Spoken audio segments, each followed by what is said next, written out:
Welcome back to Whose Line Is It Anyway? Hey, listen, if you're thinking of cuddling in with the wife later, I want you to remember this face.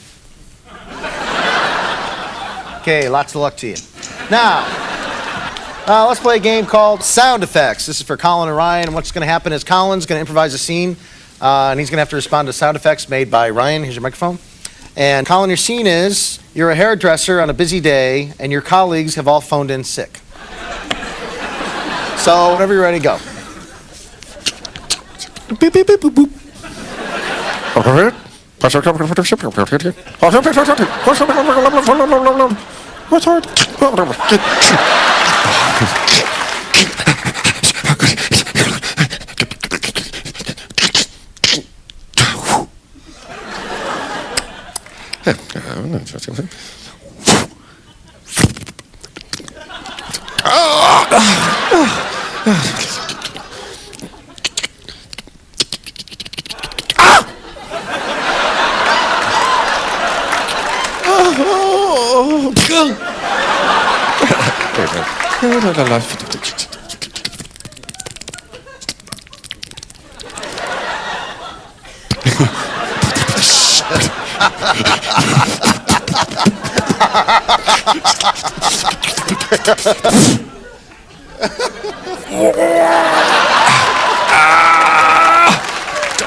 Well, I think somebody has a little anger for places that cut your hair.